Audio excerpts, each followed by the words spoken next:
ഞാനൊരു പൊങ്കാല ഇട്ടു. നമ്മുടെ ആറ്റുകാൽ ദേവി ക്ഷേത്രത്തില് അമ്മയ്ക്ക് വേണ്ടി ഒരു പൊങ്കാല ഇട്ടു. അപ്പൊ പൊങ്കാലയ്ക്ക് ഇഷ്ടം പോലെ ആൾക്കാർ വന്നിട്ടുണ്ടായിരുന്നു കേട്ടോ, ഭയങ്കര തിരക്കായിരുന്നു. പക്ഷെ അതിനേക്കാൾ തിരക്കാണ് ഇപ്പൊ എന്റെ ഇൻസ്റ്റാഗ്രാം ഫേസ്ബുക്ക് കമന്റ് സെക്ഷനിൽ നെഗറ്റീവ് പറയാൻ വേണ്ടിയിട്ട് ആൾക്കാർ നിൽക്കുന്ന ക്യൂ.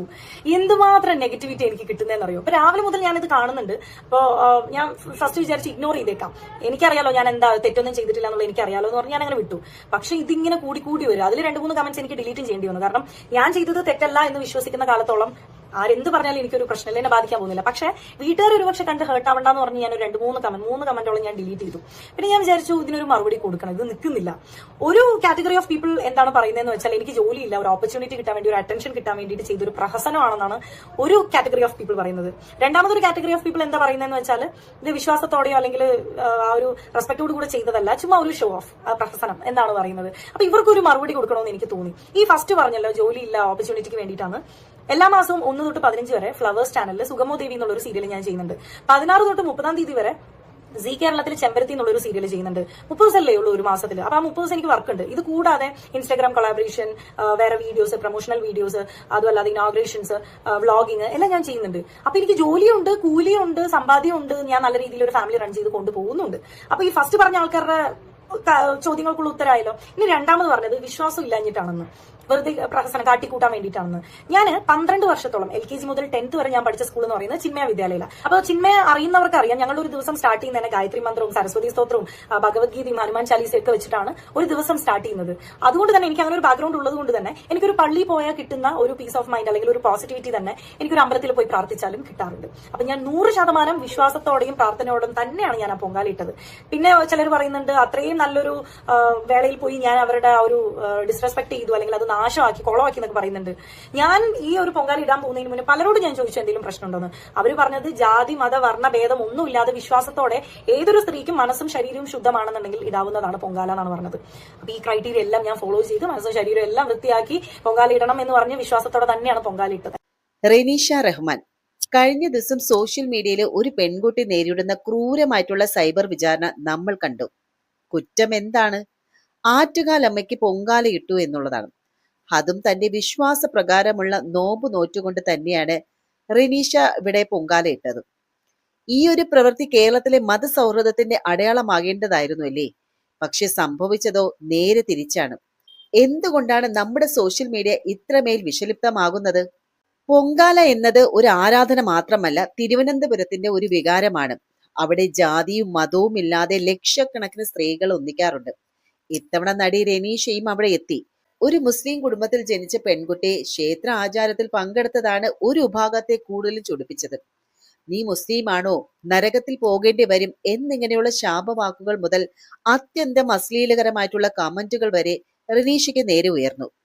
എന്ത് ഇങ്ങനത്തെ ഉള്ള ഡിസ്റെസ്പെക്ട് ഞാൻ ചെയ്തിട്ടില്ല, ചെയ്യാറുമില്ല. അപ്പൊ ഞാൻ ട്രിവാൻഡ്രത്ത് 7-8 വർഷമായി ഞാൻ വരുന്നു സീരിയലിന്റെ ഒരു വർക്കിന് വേണ്ടിയിട്ട്. അപ്പോൾ ഓഫ് ഡേ കിട്ടുമ്പോൾ ഞാൻ നമ്മുടെ കൂടെയുള്ള ആർട്ടിസ്റ്റുകൾ എല്ലാവരും കുളിച്ച് റെഡിയായി അമ്പലത്തിൽ തൊഴാൻ പോകും. ഞാൻ പോകാറില്ല. എനിക്ക് വിശ്വാസം കൊണ്ട് കാണണം എന്ന് പോയി പ്രാർത്ഥിക്കണം എന്ന് ആഗ്രഹം ഉണ്ടെങ്കിലും ഞാൻ പോകാറില്ല. കാരണം അവരുടെ വിശ്വാസം അന്യമതത്തിലുള്ളവർക്ക് പ്രവേശനം ഇല്ല എന്നുള്ളതാണ്. അത് നമ്മൾ റെസ്പെക്ട് ചെയ്യുന്നു, സാരമില്ല. ഞാൻ പുറത്തു നിന്ന് അതിലൂടെ പാസ് ചെയ്തൊക്കെ പോകുമ്പോൾ ഞാൻ പ്രാർത്ഥിക്കാറുണ്ട്. ഞാൻ പള്ളി കണ്ടാലും പ്രാർത്ഥിക്കും, അമ്പലം കണ്ടാലും പ്രാർത്ഥിക്കും, ഒരു ആംബുലൻസ് പാസ് ചെയ്താലും ഞാൻ പ്രാർത്ഥിക്കാറുണ്ട്. ഇതൊരു തെറ്റായിട്ട് എനിക്ക് തോന്നിയിട്ടുമില്ല, എന്നോട് ആരും നേരിട്ട് ഇങ്ങനെ പറഞ്ഞിട്ടുമില്ല. ജാതി മതത്തിൽ പെട്ട ആൾക്കാരെ എല്ലാം റെസ്പെക്ട് ചെയ്യാൻ എന്റെ വീട്ടുകാർ എന്നെ പഠിപ്പിച്ചിട്ടുള്ളത്. മനുഷ്യനെ ഒരു നല്ല കാര്യം ചെയ്യണമെന്നുണ്ടെങ്കിൽ റെസ്പെക്ട് ചെയ്യണം, സ്നേഹിക്കണം എന്നാണ് കേട്ട് ഞാൻ വളർന്നിട്ടുള്ളത്. എന്തിനാണ് ഇത്രയും നെഗറ്റിവിറ്റി? എല്ലാ മതവും ഗ്രന്ഥങ്ങളും പറയുന്നത് ഒരേ കാര്യം തന്നെയല്ല, മനുഷ്യൻ നന്നായി ജീവിക്കാനും സഹജീവികളോട് സ്നേഹം കാണിച്ച് റെസ്പെക്ട് ചെയ്ത് മുന്നോട്ട് പോകാനല്ലേ എല്ലാ മതക്കാരും പറയുന്നത്. പറ്റുകയാണെന്നുണ്ടെങ്കിൽ നമ്മുടെ ചുറ്റുവട്ടത്തുള്ളവർ ഉള്ളവനില്ലാത്തവനെ ദാനം ചെയ്ത് അപ്ലിഫ്റ്റ് ചെയ്ത് കൊണ്ടുവരിക, സ്നേഹിക്കുക എന്നൊക്കെ തന്നെയല്ലേ. ഇതിനിടയ്ക്ക് എന്തിനാണ് ഇത്രമാത്രം നെഗറ്റിവിറ്റി? പ്രത്യേകിച്ച് ഫേസ്ബുക്കിൽ എന്റെ പൊന്നോ തുറക്കാൻ പറ്റില്ല. പക്ഷെ എന്നെ ഞെട്ടിക്കുന്ന വേറൊരു കാര്യം എന്താണെന്ന് വെച്ചാൽ, ജസ്റ്റ് ഒരു 10 ദിവസം മുന്നേ നോമ്പിന്റെ ഇനീഷ്യൽ ടൈമില് ഒരു ചേച്ചിയുടെ, അവർക്ക് ഒരു ഹിന്ദു ഫാമിലിയിലുള്ള ഒരു ചേച്ചിയാണ്, അവര് ഒരു വീഡിയോ ചെയ്തു. അവരുടെ ലൈഫിലെ ഫസ്റ്റ് നോമ്പാന്ന് പറഞ്ഞിട്ട് അവരുടെ ഒരു ഡേ ഇൻ മൈ ലൈഫ് കണ്ടു. ഭയങ്കര പോസിറ്റീവ് ആയിട്ടുള്ള ഒരു വീഡിയോ കേട്ടോ. അപ്പൊ അതിന്റെ കമന്റ്സ് നോക്കുമ്പോൾ ഇതായിരിക്കണം നമ്മുടെ കേരളം എന്ന് തോന്നിപ്പിക്കുന്ന രീതിയിലുള്ള പോസിറ്റീവ് കമന്റ്സ് ആണ് എല്ലാവരും. ഒരു നെഗറ്റീവ് പോലും ഞാൻ കണ്ടില്ല. പക്ഷെ ഒരു 10 ദിവസത്തിന് ഇപ്പുറം ഞാനൊരു പൊങ്കാല ഇട്ടപ്പോ എന്തിനാണ് ഇത്രയും നെഗറ്റിവിറ്റി? ഒരാളെ കുത്തി നോവിക്കാനോ മോഷ്ടിക്കാനോ കുത്തിപ്പറിക്കാനോ ഒന്നും ഞാൻ നിന്നിട്ടില്ല. എന്തിനാണ് ഇത്? 2026 ആൾക്കാർ പല വിധത്തിലായിരിക്കും, പല വിധത്തിലുള്ള ഐഡിയോളജി ആയിരിക്കും, വിശ്വാസമായിരിക്കും. മറ്റുള്ള സംസ്കാരങ്ങൾ ആക്സെപ്റ്റ് ചെയ്യുന്നത് തെറ്റാണെന്ന് ഞാൻ ഇതുവരെ കേട്ടിട്ടില്ല. എന്റെ വീട്ടുകാർ അങ്ങനെ പറഞ്ഞിട്ടില്ല. എല്ലാവരെയും റെസ്പെക്ട് ചെയ്യണം, എല്ലാവരെയും സ്നേഹിക്കണം. ഇത് നമ്മുടെ ജീവിതമല്ലേ. അങ്ങനെ ഇപ്പൊ എന്തെങ്കിലും തെറ്റ് ചെയ്തിട്ടുണ്ടെങ്കിൽ അതിൽ ഞാനും ദൈവവും തമ്മിലായിക്കോട്ടെ, അത് നമ്മളും ദൈവവും തമ്മിലുള്ള ഒരു കോൺട്രാക്ട് അല്ലേ. നിങ്ങൾ എന്തിനാണ് ഇത്രത്തോളം വിഷമിക്കുന്ന, കരയുന്നത് എന്തിനാ? നമുക്ക് അറിഞ്ഞൂടെ? എന്തെങ്കിലും തെറ്റായിട്ടാലും നല്ലത് ചെയ്താലും അത് നമുക്കല്ലേ ബൂമറാങ് പോലെ തിരിച്ചു വരുന്നത്. അതുകൊണ്ട് സ്റ്റോപ്പ് സ്പ്രെഡിങ് നെഗറ്റിവിറ്റി. ആൾക്കാർ ജീവിക്കട്ടെ, ജീവിക്കാൻ അനുവദിക്കൂ. നിങ്ങൾ നിങ്ങളുടെ ഇഷ്ടത്തിന് നിങ്ങളുടെ ലൈഫ് ജീവിക്കും. ഒരൊറ്റ ജീവിതമേ ഉള്ളൂ എന്നാണ് ഞാൻ വിശ്വസിക്കുന്നത്. അത് നമുക്ക് ഇഷ്ടമുള്ളത് മറ്റുള്ളവരെ ഹേർട്ട് ചെയ്യാതെ, സങ്കടപ്പെടുത്താതെ നല്ല രീതിക്ക് ജീവിച്ചാൽ തന്നെ ആ ജീവിതം നല്ലതാണ്. നമ്മുടെ നാട്ടിലെ ഒരു ഹൈന്ദവ സഹോദരൻ നോമ്പുതുറയിൽ പങ്കെടുത്താലോ അല്ലെങ്കിൽ പള്ളിയിലെ പെരുന്നാളിനെ വിളക്കേന്തിയാലോ നമ്മൾ അതിനെ കേരള മോഡൽ എന്നൊക്കെ വിളിക്കും. എന്നാൽ ഒരു മുസ്ലിം പെൺകുട്ടി ഒരു ക്ഷേത്ര ആചാരത്തിൽ പങ്കുചേരുമ്പോൾ എന്തുകൊണ്ടാണ് അവൾക്ക് മതഭ്രഷ്ട് കൽപ്പിക്കപ്പെടുന്നത്? മതേതരത്വം എന്ന് പറയുന്നത് ഒരു വൺ വേ ട്രാക്കാണോ? ഇവിടെ ശ്രദ്ധിക്കേണ്ട മറ്റൊരു കാര്യം എന്ന് പറയുന്നത് ഈ ഒരു ആക്രമണങ്ങളിൽ ഭൂരിഭാഗവും ഒരു സ്ത്രീയെ ലക്ഷ്യം വെച്ചുള്ളതാണ്. അവളുടെ വസ്ത്രധാനത്തെയും വ്യക്തിത്വത്തെ വരെ ചോദ്യം ചെയ്യുന്ന രീതിയിലേക്കാണ് ഈ ഒരു വിദ്വേഷം വളരുന്നത്. വിശ്വാസത്തിന്റെ പേരിൽ ഒരു സ്ത്രീയുടെ വ്യക്തി സ്വാതന്ത്ര്യത്തെ ഹനിക്കാൻ ആർക്കാണുള്ള അവകാശം? പണ്ട് നമ്മുടെ അയൽപ്പക്കങ്ങളിലൊക്കെ നിലനിന്നിരുന്ന ഒരു സ്നേഹവും ബഹുമാനവും ഇന്ന് സോഷ്യൽ മീഡിയയിൽ ഇല്ല. അവിടെ വർഗീയത വിളമ്പുന്നവർക്ക് ഒരു മുഖവുമില്ല. സുഡാപ്പി എന്നും സംഘി എന്നൊക്കെ വിളിച്ചുകൊണ്ട് പരസ്പരം ചെളിവാരി എറിയുന്നവർക്കിടയിൽ ഇത്തരം ബലിയാടാകുന്നതോ രവീഷെ പോലെയുള്ള കലാകാരന്മാരാണ്. വിമർശകർ പറയുന്നത് മതപരമായിട്ടുള്ള വിശ്വാസങ്ങൾ കലർത്തരുത് എന്നതാണ്. ഓരോ മതത്തിനും അതിൻ്റെതായിട്ടുള്ള ആചാരങ്ങളുണ്ട്, ശരിയാണ്. പക്ഷെ ആ ആചാരങ്ങൾ പാലിക്കണോ വേണ്ടയോ എന്നത് ഒരാളുടെ വ്യക്തിപരമായിട്ടുള്ള തീരുമാനമാണ്. അവിടെ മത പോലീസായിട്ട് ചമയാൻ ആർക്കാണ് അധികാരം നൽകിയിട്ടുള്ളത്? എന്തായാലും റിനീഷ ചെയ്തത് തെറ്റാണോ ശരിയാണോ എന്നത് അവരും അവരുടെ ദൈവവും അവര് തമ്മിലുള്ള ഒരു കാര്യമാണ്. പക്ഷെ അതിന്റെ പേരിൽ അവരെ സോഷ്യൽ മീഡിയയിലിട്ട് കല്ലെറിയുന്നത് തീർച്ചയായിട്ടും അത് തെറ്റാണ്. നമ്മൾ അപമാനിക്കുന്ന മതേതര കേരളത്തിന് ഇതൊരു വലിയ കളങ്കമാണ്. നമുക്കറിയാം നമ്മുടെ ലോകം ഒരു മൂന്നാം ലോക മഹായുദ്ധത്തിന്റെ വക്കീലാണെന്ന്.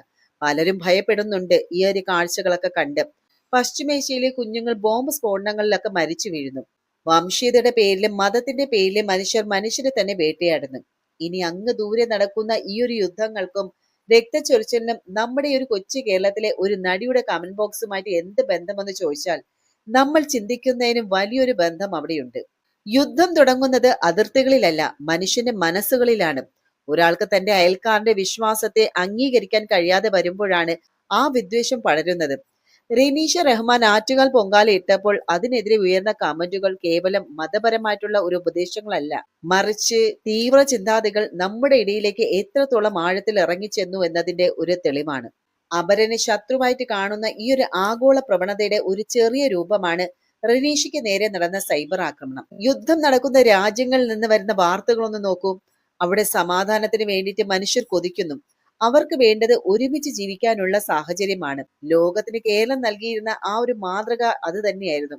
പാളയം പള്ളിയും ഗണപതി കോവിലും തോളോട് തോള് ചേർന്ന് നിൽക്കുന്ന തിരുവനന്തപുരത്ത് ഒരു പെൺകുട്ടി നോമ്പെടുത്ത് പൊങ്കാല ഇടുമ്പോൾ അത് ലോകത്തിന് നൽകുന്ന സന്ദേശം സമാധാനത്തിൻ്റെതാണ്. എന്നാൽ ആ സന്ദേശത്തെയാണ് ഇന്നിവിടെ ചിലർ വിദ്വേഷം കൊണ്ട് മുക്കിക്കൊല്ലാൻ ശ്രമിക്കുന്നത്. ലോകത്ത് മുസ്ലിം സമൂഹം വലിയ വെല്ലുവിളികൾ നേരിടുമ്പോൾ സത്വത്തെ മുറുകെ പിടിക്കാനുള്ള വ്യഗ്രതയിൽ ചിലർ തീവ്രമായിട്ടുള്ള നിലപാടുകളിലേക്ക് മാറുന്നുണ്ട്. ഇവിടെ ഭൂമിശാസ്ത്രപരമായിട്ടുള്ള അതിർത്തികളെക്കാൾ അപകടകരമായിട്ട് സോഷ്യൽ മീഡിയയിലെ മതപരമായിട്ടുള്ള അതിർത്തികൾ നിർമ്മിക്കപ്പെടുകയാണ്. ഈ അതിർത്തി ലംഘിക്കുന്നവരെ ശിക്ഷിക്കാൻ ഒരു ഡിജിറ്റൽ മോബ് എപ്പോഴും തയ്യാറായി നിൽക്കുന്നു. സ്ത്രീയുടെ ശരീരം, അതുപോലെ പുരുഷന്റെ മതം, ഈ ഒരു വിവാദത്തിലും ഇരയാകപ്പെടുന്നത് ഒരു സ്ത്രീ തന്നെയാണ്.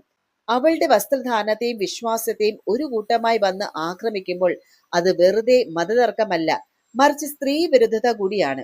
നമ്മൾ ഇന്ന് സ്ക്രോൾ ചെയ്തു പോകുന്ന നമ്മുടെ മൊബൈൽ ഫോണുകളിലും ഒരു ലോകമുണ്ട്. പക്ഷെ ആ ലോകത്ത് ഇന്ന് സ്നേഹത്തെക്കാൾ കൂടുതൽ വിദ്വേഷം തന്നെയാണ്. നടി റെനീഷ റഹ്മാൻ ആറ്റുകാൽ പൊങ്കാലയിട്ട വീഡിയോയ്ക്ക് താഴെ വന്ന കമന്റുകൾ നിങ്ങൾ വായിച്ചിട്ടുണ്ടാകുമല്ലോ. വായിച്ചവർക്ക് അത് മനസ്സിലാകും. നമ്മൾ 21ാം നൂറ്റാണ്ടിലല്ല, മറിച്ച് മധ്യകാലഘട്ടത്തിലെ ഏതോ ഗോത്ര നിയമങ്ങൾക്കിടയിലാണ് ജീവിക്കുന്നതെന്നുള്ളത്.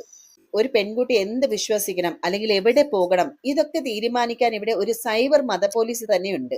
ഈ കമന്റുകൾ നമ്മൾ ഒന്ന് വായിച്ചു നോക്കിയാൽ ഇതിലെ 3 തരം ആളുകളുണ്ട്. ഒന്ന്, ഇതൊന്നും നമ്മുടെ മതത്തിന് ചേർന്നതല്ല മോളെ എന്ന് പറഞ്ഞു വരുന്നവര്. രണ്ടാമത്തത്, നീ നരകത്തിൽ പോകും, ദൈവം നിനക്ക് ശിക്ഷ നൽകും എന്നൊക്കെ ശാപം നൽകുന്നവർ. മൂന്നാമത്തെ ആൾക്കാരാണ് അശ്ലീലം പറയുന്നവർ. അതായത് മതത്തിന്റെ പേരും പറഞ്ഞു വന്ന് ഒരു സ്ത്രീയെ അത്യന്തം മോശമായിട്ടുള്ള ഭാഷയിൽ അധിക്ഷേപിക്കുന്നവർ. സത്യത്തിൽ ഇവരാണോ മതത്തെ സംരക്ഷിക്കുന്നത്? ഒരാളെ ചീത്ത വിളിക്കുന്നതാണോ നിങ്ങളുടെ മതം പഠിപ്പിക്കുന്ന ഏറ്റവും വലിയ ഗുണം എന്ന് പറയുന്നത്? ലോകത്തിന്റെ ഒരു വശത്ത് മനുഷ്യർ സമാധാനത്തിന് വേണ്ടിയിട്ട് യുദ്ധം ചെയ്യുകയാണ്. അവിടെ മതം ഒരു ആയുധമാക്കപ്പെടുമ്പോൾ നമ്മൾ വേദനിക്കാറുണ്ട്. പക്ഷെ നമ്മുടെ ഉള്ളിലെ വർഗീയത പുറത്തു ചാടാൻ ഒരു പൊങ്കാല കലമോ ഒരു നിലവിളക്കോ മതി എന്നുള്ളത് എത്ര ഭയാനകമാണ്. റിനീഷ ചെയ്തത് ഒരു പാപമായിട്ട് കാണുന്നവർ ഓർക്കുക, ലോകത്തിൽ ഏറ്റവും വലിയ പാപം വിദ്വേഷം പടർത്തുക എന്നുള്ളതാണ്. ഇവിടെ റെനീഷ ഒരു കലാകാരിയാണ്. അവൾക്ക് എല്ലാ മതസ്ഥരായ ആരാധകരുമുണ്ട്. അവൾ എല്ലാവരെയും ബഹുമാനിക്കുന്നുമുണ്ട്. അതിനർത്ഥം അവൾ സ്വയം മതം ഉപേക്ഷിച്ചു എന്നല്ല. തന്റെ വിശ്വാസത്തിൽ ഉറച്ചു നിന്നുകൊണ്ട് തന്നെ മറ്റൊരാളെ സ്നേഹിക്കാൻ കഴിയുന്നതാണ് യഥാർത്ഥ മതം എന്ന് അവർ പറയുകയാണ്. ഇനി ഈ കീബോർഡ് വിപ്ലവകാരികളോട് എനിക്ക് ചോദിക്കാനുള്ളത് ഒന്നേയുള്ളൂ. നിങ്ങളുടെ വീട്ടിലെ പെൺകുട്ടിയാണ് ഇതൊക്കെ നേരിടുന്നതെങ്കിൽ നിങ്ങൾ ഇങ്ങനെ തന്നെ പ്രതികരിക്കുമോ? സോഷ്യൽ മീഡിയയിൽ ഒളിച്ചിരുന്ന് വിഷം ഛർദ്ദിക്കുന്നവർ വാസ്തവത്തിൽ ഭീരുക്കളാണ്. ഇവിടെ റിനീഷ റഹ്മാൻ എന്ന പെൺകുട്ടിക്ക് പിന്തുണ നൽകേണ്ടത് നമ്മുടെ കടമയാണ്. കാരണം ഇന്ന് അവൾക്ക് നേരെ ഉയരുന്ന ഈ വിരലുകൾ നാളെ നിങ്ങൾക്ക് നേരെയും ഉയരാം. നിങ്ങളുടെ ഇഷ്ടങ്ങളെയും അതുപോലെ യാത്രകളെയും വിശ്വാസങ്ങളെയും ഇവർ ചോദ്യം ചെയ്യും. മതം എന്നത് ഹൃദയത്തിലാണ് ഉണ്ടാകേണ്ടത്, മറ്റൊരാളെ വേദനിപ്പിക്കാനുള്ള ആയുധമല്ല അത്. റനീഷയ്ക്ക് നേരെ നടന്ന ഈ ഒരു സൈബർ ബുള്ളിങ്ങിനോട് നിങ്ങളുടെ നിലപാട് എന്താണ്? മതേതരത്വം എന്ന് പറയുന്നത് വാക്കുകളിൽ മതിയോ അതോ പ്രവൃത്തിയിൽ വേണോ എന്നുള്ളത് നിങ്ങളുടെ വ്യക്തമായിട്ടുള്ള അഭിപ്രായം താഴെ കമന്റ് ബോക്സിൽ രേഖപ്പെടുത്തുക. മറ്റൊരു വീഡിയോയുമായി വീണ്ടും കണ്ടുമുട്ടാം. അതുവരെ നന്ദി, നമസ്കാരം.